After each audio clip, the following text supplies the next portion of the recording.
अस्सलाम वालेकुम class. Last time हमने मॉस्क रोम और इरेजेबल रोम्स उनकी हमने डिस्कशन कर ली थी और उसमें हमने ये कॉन्सेप्ट भी ऑलरेडी डिस्कस कर लिया था कि अगर हमने प्रोग्राम कराना है मेमोरी के अंदर तो वो किस लॉजिक पे प्रोग्राम होगा, और अगर हमने इरेज करवाना है तो वो किस लॉजिक पे हमारे पास इरेज का ऑप्शन आएगा। तो वही डिस्कशन फ्लैश मेमोरी में है, ओवरव्यू हम उसका ले लेते हैं सिर्फ। इसके अंदर भी अगर आपने प्रोग्राम कराना है then you should apply high voltage at the control gate, ये कंट्रोल गेट है, and then you have to apply a low voltage at the substrate. ये एन मॉसिस के साथ हमारी फ्लैश मेमोरी डिज़ाइनिंग और उसमें जो डिफरेंट प्रोग्राम्स हैं यानी डिफरेंट उसके जो सिनेरियोज हैं वो डिस्कस किए गए। तो अगर आपने इसमें कुछ भी प्रोग्राम करना है देन ये वाला क्राइटेरिया जो है वो इम्पोर्टेंस रखता है। ये ऑलरेडी हम प्रीवियस रोम्स के अंदर भी डिस्कशन कर चुके हैं कि आपने जो आपका कंट्रोल गेट है, इसमें दो तरह के गेट्स यूज होते हैं जितनी भी हमारी रोम्स हैं और स्पेशली जो प्रोग्रामेबल रोम्स हैं। एक उसके अंदर कंट्रोल गेट है, देन सेकेंडली फ्लोटिंग गेट है। फ्लोटिंग गेट का कॉन्सेप्ट हमने ऑलरेडी डिस्कस कर लिया था। तो फ्लोटिंग गेट बेसिकली डिसाइड करता है कि अब मैंने मेमोरी को प्रोग्राम करना है या उसमें कोई भी इंफॉर्मेशन इरेज करनी है। तो if you want to program any thing on to the memory, then you have to apply a high voltage that is equal to 20 volt to the control gate। ये जो सेकेंड बार है, ये जो बार indicate हो रही है, ये बेसिकली आपकी फ्लोटिंग गेट की बार इंडिकेट कर रही है, और 0 वोल्ट आपने उसकी सबस्ट्रेट पे अप्लाई करना है और सोर्स एंड ड्रेन को भी 0 रखना है। सो इस फॉर्म में आप इसको प्रोग्राम कर सकते हैं। अगर कोई चीज़ आपने प्रोग्राम की है and then you want to erase it, तो आप उसको इरेज कर सकते हो with the help of this configuration. ठीक है, इसमें आपने अगेन अपने जो कंट्रोल गेट है उसको ऑपोजिट पोलैरिटी के साथ वर्किंग करवानी है as compare to your erase part.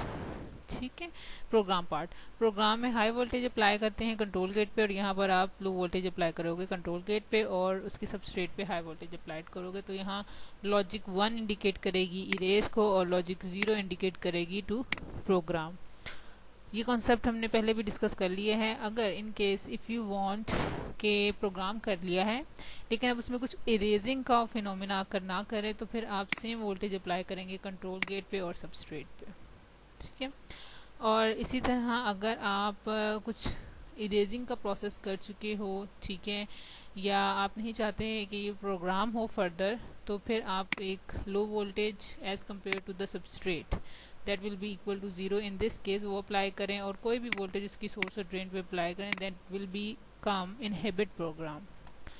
और अगर आप कुछ भी प्रोग्राम नहीं करना चाह रहे, ऑलरेडी हुआ हुआ है, उसको एज इट इज़ कंटिन्यू करना चाह रहे हो, तो फिर उस केस में आप उसके कंट्रोल गेट पे 20 वोल्ट देंगे, सबस्ट्रेट पे 0, और सोर्स और ड्रेन पे आपने सेम वोल्टेज देना है। आइदर इट विल बी 8 और आइदर इट विल बी 5, जो भी उसकी कॉन्फ़िगरेशन के हिसाब से होगा। सो फ्लैश मेमोरीज बेसिकली आपकी जो डिजिटल कैमराज हैं उनमें बहुत ज़्यादा यूज़ की जाती हैं। ठीक है, और फ्लैश मेमोरी को जब हम कंस्ट्रक्ट करते हैं तो हमारे पास दो डिफरेंट मेथड्स हैं, नैंड इम्प्लीमेंटेशन भी है, नॉर भी है। और आपको सिंपली पता है कि नैंड इम्प्लीमेंटेशन जब भी आप करते हैं तो उस केस में हम सीरियली ट्रांजिस्टर कनेक्ट करते हैं, और नॉर इम्प्लीमेंटेशन में पैरेलल। एक तो ये डिफरेंस होता है, और सेकेंडली आपके पास डिफरेंस ये आता है कि जो नॉर है वो कॉन्फ़िगरेशन फास्टर है, बट क्योंकि नॉर के अंदर हर टर्मिनल एक ट्रांजिस्टर का दूसरे के साथ पैरेलली कनेक्ट होता है, तो उस वजह से हमारा एरिया ज़्यादा इंक्रीज़ हो जाता है। और नैंड इम्प्लीमेंटेशन में चूँकि एरिया रिड्यूस हो जाता है तो उससे हमारे एक कॉस्ट इफेक्टिवनेस का भी फैक्टर इन्वॉल्व हो जाता है। और ज़्यादातर जो USB designs, memory card, SSD आपकी होती हैं, उन सब के अंदर नैंड इम्प्लीमेंटेशन से ही हम फ्लैश मेमोरी डिज़ाइन करते हैं। और नॉर इम्प्लीमेंटेशन यूज़ होती हैं लेकिन थोड़ा रेयर पर्पसेस के लिए, और ज़्यादातर हम जो हमारे लार्ज एम्बेडेड सिस्टम्स होते हैं उसके अंदर हम नॉर कॉन्फ़िगरेशन को यूज़ करते हैं। तो दोनों इफ़ेक्टिव हैं, लेकिन ज़ाहिर बात है प्रॉज एंड कॉन्स सारे के हैं। तो नैंड इम्प्लीमेंटेशन से हम स्टार्ट करते हैं। नैंड इम्प्लीमेंटेशन में जहाँ प्रोग्राम करना है, definitely it means we are providing logic 0, and where we are going to erase something then it means we are provided logic 1। अब फ्लैश मेमोरी का स्ट्रक्चर कैसा होता है, थोड़ा सा यहाँ से एनालाइज करें। इस तरह का कुछ फ्लैश मेमोरी का स्ट्रक्चर होता है। ठीक है, ब्लॉक्स होते हैं, ये एक ये जो स्केयर रेक्टेंगल सी क्रिएट हुई है, एक मेरा ब्लॉक है। इसी तरह मल्टीपल ब्लॉक्स होते हैं मेमोरी के अंदर, और हर ब्लॉक जो है वो बेसिकली कंसिस्ट ऑफ पेजेस।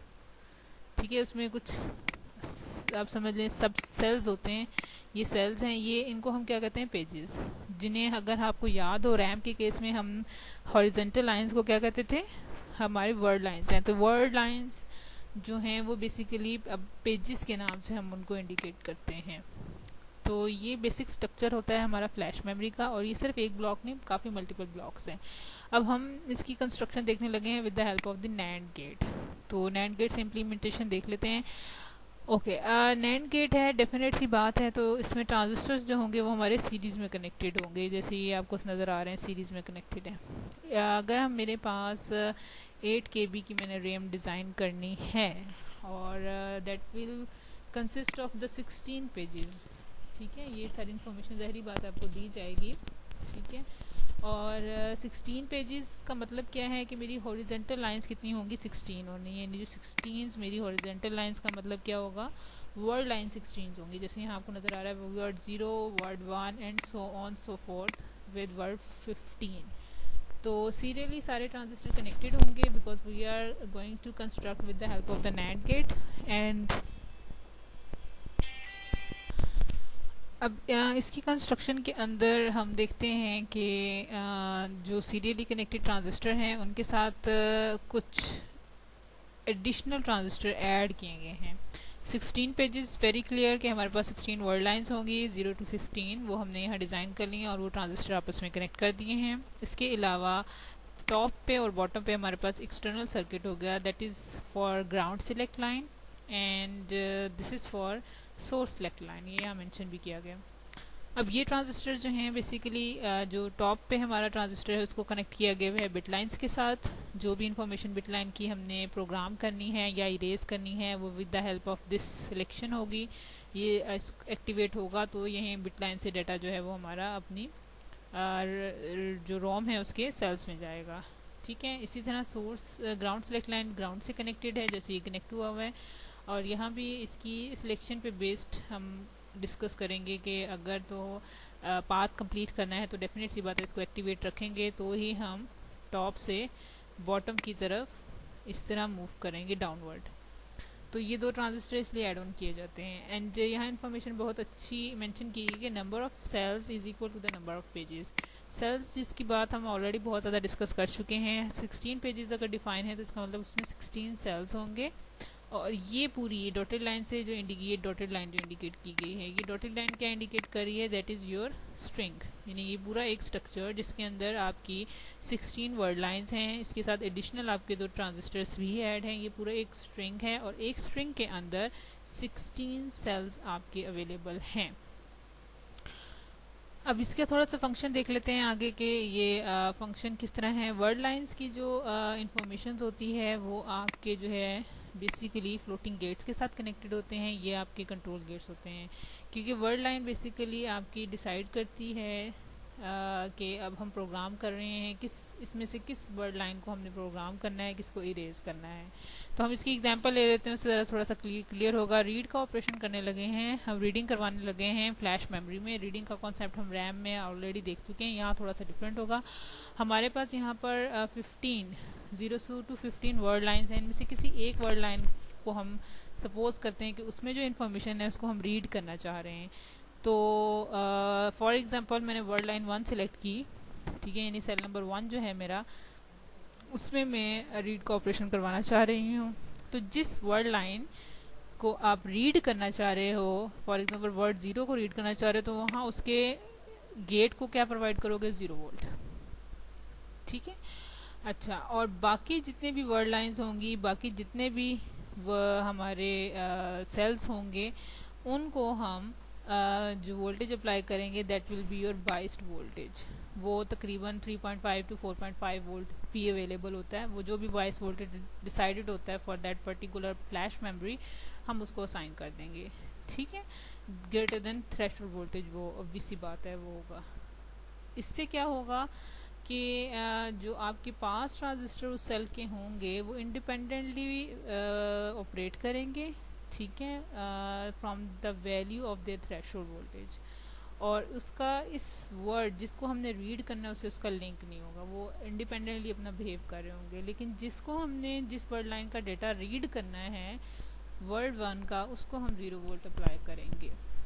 अब रीडिंग का कॉन्सेप्ट हमेशा से ये रहा है कि जो बिट लाइंस होती हैं हम उसे प्री चार्ज करते हैं, अप्लाई 1 करते हैं, और जो सोर्स सिलेक्ट लाइन का ट्रांजिस्टर है और ग्राउंड सिलेक्ट लाइन का जो ट्रांजिस्टर है उसको भी हम सेट टू 1 करेंगे, ताकि वो भी हमारे ऑन स्टेट में हो, ताकि हमारे पास एक पाथ कंप्लीट हो from bit line to the ground. From ये देखें बिट लाइन टू द ये पाथ, ये कंप्लीट करने के लिए हमें बेसिकली इसको भी ऑन करना है और इसको भी हमें ऑन करना है, जो कि हमने कर दिया है। अब हमने वर्ड 0 को रीड करना है, इस पे मैंने क्या अप्लाई किया है, इसके गेट पे 0 वोल्ट, और जो बाकी वर्ड हैं वर्ड 1 वर्ड 2 3 एंड 15 इसको मैंने कोई 4.5 समथिंग समझ लें थ्रेशोल्ड वोल्टेज अप्लाई किया हुआ। ठीक है, अब सिनेरियो रीडिंग का कैसे होगा। डेफिनेट सी बात है, जिनके गेट वोल्टेज पे हमने एक पर्टिकुलर थ्रेशोल्ड वोल्टेज से ग्रेटर वोल्टेज अप्लाई किए हैं दे विल बी ऑन, और जिस पे हमने 0 वोल्ट अप्लाई किया हुआ है, अब इस पे क्वेश्चन है इस ये कैसे ऑन होगा और रीडिंग का कॉन्सेप्ट कैसे होगा। इनिशियली अगर बिट लाइन पे हमने 1 प्रोवाइड किया हुआ है तो अब हम इसको डिफ्रेंशिएट करते हैं विद 2 फर्दर कैटेगरीज, वो आगे जाके मैं आपको बताती हूँ। ये 2 डिफरेंट कैटेगरीज के अंदर मैंने इसको डिफ्रेंशिएट किया है। कैसे डिफ्रेंशिएट किए, इसको थोड़ा सा आपको एनालाइज करना है कि अगर तो जो हमारा वर्ड 1 है जिसको हम रीड करना चाह रहे हैं उसमें हमने 0 वोल्ट अप्लाई किया हुआ है, अगर तो ये ट्रांजिस्टर ऐसा ट्रांजिस्टर है जो नेगेटिव थ्रेशोल्ड वोल्टेज पे ऑन होता है, ठीक है, यानी थ्रेशोल्ड वोल्टेज अगर हम इस ट्रांजिस्टर की को कैटेगराइज करते हैं कि वो नेगेटिव थ्रेशोल्ड वोल्टेज पे एक्टिवेट होते हैं या पॉजिटिव पे, और इनको फिर हम कहते हैं high transistor and the low transistor, उस फॉर्म में हम इसको कैटेगराइज करते हैं। लो ट्रांजिस्टर जो होते हैं वो नेगेटिव थ्रेशोल्ड यानी कि थ्रेशोल्ड वोल्टेज से वैल्यू कम हो गेट पे तो ऑन हो जाते हैं। जो हाई ट्रांजिस्टर्स होते हैं they will be on if the applied voltage on the gate will be greater than the threshold voltage. So उस केस में हम रीडिंग के ऑपरेशन को इस तरह कैटेगराइज करते हैं, बिट लाइंस पे 1 प्रोवाइड किया हुआ है। लेकिन अगर आपका वो ट्रांजिस्टर जिस पे हमने रीडिंग का ऑपरेशन करना है, जिस पे 0 वोल्ट अप्लाई किए है, अगर तो वो नेगेटिव थ्रेशोल्ड वोल्टेज पे एक्टिवेट होता है तो इस केस में वो 0 अप्लाई किया हुआ है तो नेगेटिव थ्रेशोल्ड वोल्टेज है ऑन हो जाएगा।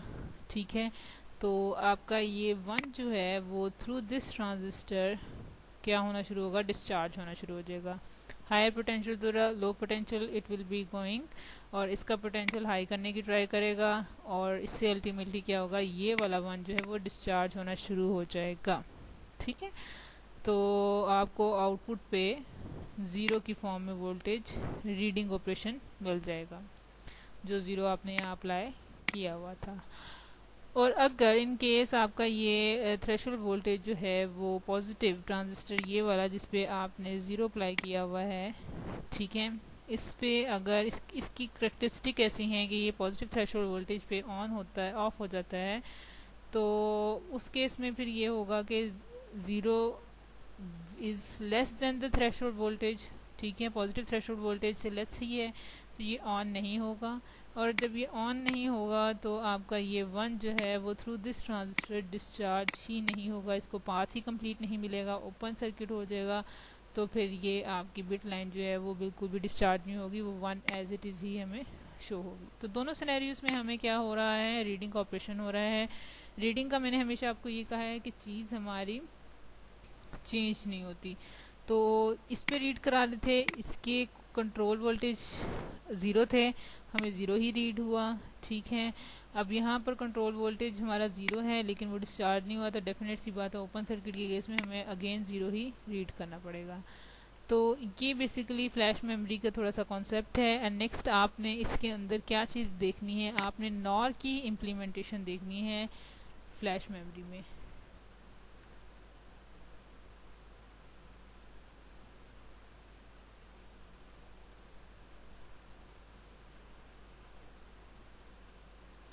ठीक ठीक है, इसकी इम्प्लीमेंटेशन देखिएगा, इसमें जिस तरह ये सीरीज़ में कनेक्ट है वो पैरेलल में कनेक्ट होंगे। इसमें रीडिंग कॉपरेशन एक दफ़ा देख लीजिएगा, ये लेक्चर भी आपके साथ शेयर हो जाएगा। इसके अलावा जो स्लाइड्स में लेक्चर हैं, स्लाइड्स में चीज़ें मेंशन है, वो भी आपके साथ शेयर हो जाएंगी। So this is all for the flash memory. Thank you.